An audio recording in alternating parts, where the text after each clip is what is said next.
여러분, 우크라이나에 무슨 일이 있었을까요? 왜 최악의 식량 위기가 다시 온다는 이야기가 나올까요? 그것은 여러분, 바로 러시아 점령지에 있던 카호우카 댐이 붕괴된 겁니다. 카호우카 댐이 붕괴되면서 말입니다. 이 드니프로 강 주변에 쉽게 말하면 침몰이 다 됐습니다. 굉장히 많은 옥토가 물에 다 잠겼습니다.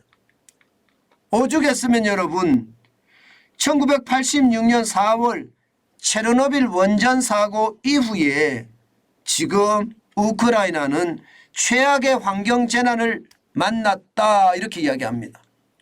최악의 환경재난.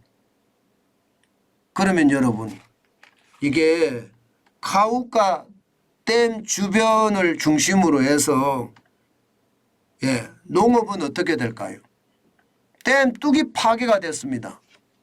그러면 그 카우카 댐에서 굉장히 많은 영향력을 받고 있는 그런 곳은 지금 굉장히 충격을 받을 수가 있을 겁니다.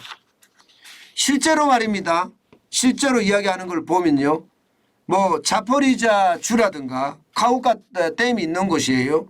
아니면 헤르손 주라든가 여기에서는 관계시설 쉽게 말하면 카우카 댐의 물을 가지고 활용하는 것이 94%가 되는 게 헤르손 주고요. 자포리자 주 같은 경우는 74%가 됩니다.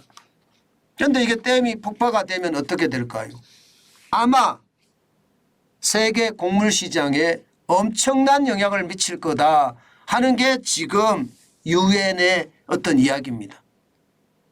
사실 말입니다. 여러분 우크라이나는요 곡물 수출 세계 순위가 5위입니다. 굉장히 순위가 높아요. 실제로 말입니다. 밀 같은 경우는 세계 곡물의 10%를 생산하면서 수입을 합니다. 수출을 합니다. 옥수수는 15%를 수출을 합니다. 그런데 이게 댐이 폭파가 되면서 헤르손주나 자포리자 주에 농사를 제대로 못 지으면 어떤 일이 벌어질까요? 실제로 말입니다. 여러분 이게 유엔에서 조사한 겁니다.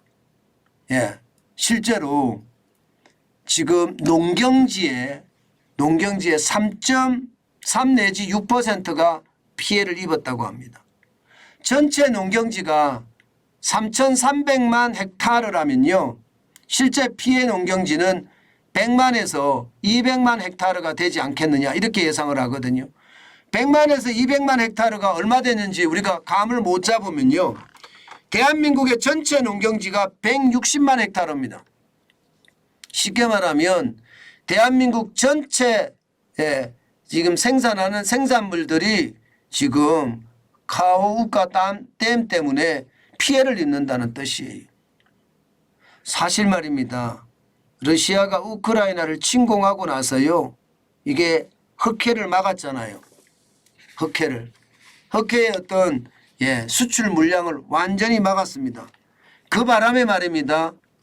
흑해와 관련돼서 아프리카라든가 혹은 유럽의 남부라든가 아무래도 곡물에 대한 어떤 상황이 굉장히 나빴던 것도 사실입니다.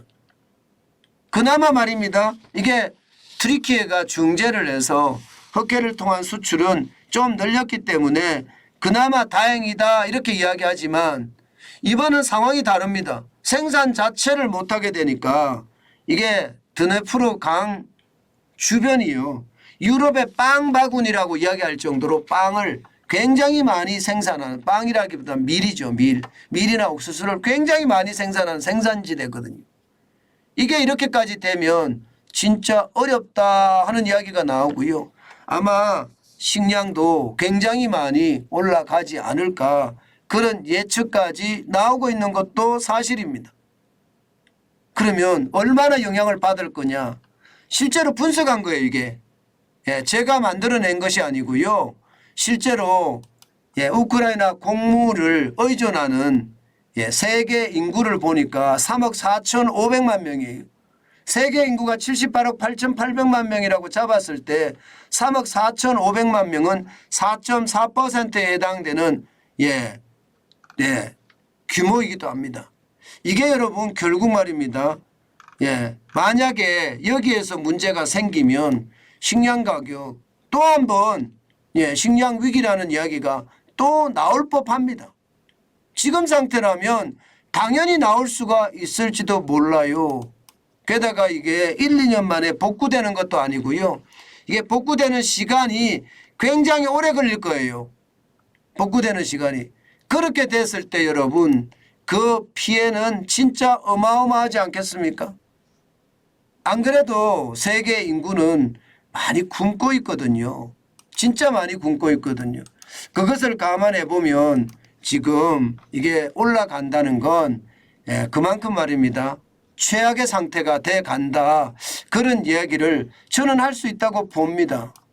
여러분 이 정도까지 어려워지잖아요. 그러면 우리가 2020년에 겪었던 식량 가격이 또 폭등하는 그런 사태가 올까요? 충분히 올 수 있다고 지금 시장은 이해하고 있습니다. 충분히. 만약에 그런 사태가 왔을 때 또 한 번 지구상에는요 굶어 죽는 사람들이 굉장히 많아질 거다 하는 게 지금 유엔의 발표입니다. 저는 이런 것을 보면서요. 야, 이게 인류에게 진짜 못 살 짓을 하는 거다. 그렇게 생각을 하거든요. 실제 여러분 이 지표 한번 보세요. 이 지표를 보면 2021년까지예요. 지금 기아 인구 수입니다. 7억 7천만 명이나 돼요. 7억 7천만 명. 세계 인구 대비 9.8%나 2021년이 되고 있습니다. 2021년. 그러면 이게 계속 올라가면 어떻게 돼요? 세계 식량 가격이 계속 올라가면 2022년 3월에 세계 식량 가격 지수가 159.7까지 올라갔었거든요. 지금은 다행히 말입니다. 좀 떨어지고 있습니다. 5월 현재 124.3이에요. 5월 현재. 많이 떨어졌죠. 100을 기준으로 한다면 124.3이니까 많이 떨어졌는데 이게 다시 쭉쭉 올라갈 수밖에 없는 게 현실이 되지 않겠느냐는 게 시장의 전망이에요. 이렇게 되면 여러분 식량에 대한 거 이것은요 우리가 상상하지 못할 정도로 또 많이 올라가게 생겼구나 이런 생각을 참 많이 합니다. 많은 분들이 이렇게 식량 가격 지수가 어려워진다니까요. 아마 여러분들도 생각하실 거예요. 이게 식량이나 원자재 ETF 하면 되겠구나. 뭐 그런 생각 많이 하시죠. 그렇지만 여러분 진짜 조심하시고 시장에 들어가야 된다는 거 다시 한번 말씀을 드립니다. 이게 워낙 광범위한 지역에 문제가 생겨서 이게 뭐 실제로 영향받는 사람이 3억 4,500만 명이나 된다고 하고요. 농경지가 100헥타르에서 200만 헥타르, 100만 헥타르 우리나라 전체 농경지가 160만 헥타르인데 그 정도의 어떤 피해를 입었다니 이게 뭐 식량에 또 위기가 올 수밖에 없는 게 현실이 되지 않을까. 결국 말입니다 여러분. 물가를 잡기란 굉장히 어렵다는 거예요. 이게 전쟁이라는 게 그렇습니다. 언제 어느 때 어떤 악재가 터질지 모르는 게 전쟁이거든요. 이 전쟁 때문에 결국은 세계 경제가 골병든다. 그렇게 이야기할 수가 있고요. 가난한 나라 백성들은 굶어 죽는다. 이렇게 이야기할 수가 있을 것 같습니다. 참 안타까운 현실 앞에 우리가 할 수 있는 일이 없다는 게 더 슬플 뿐입니다.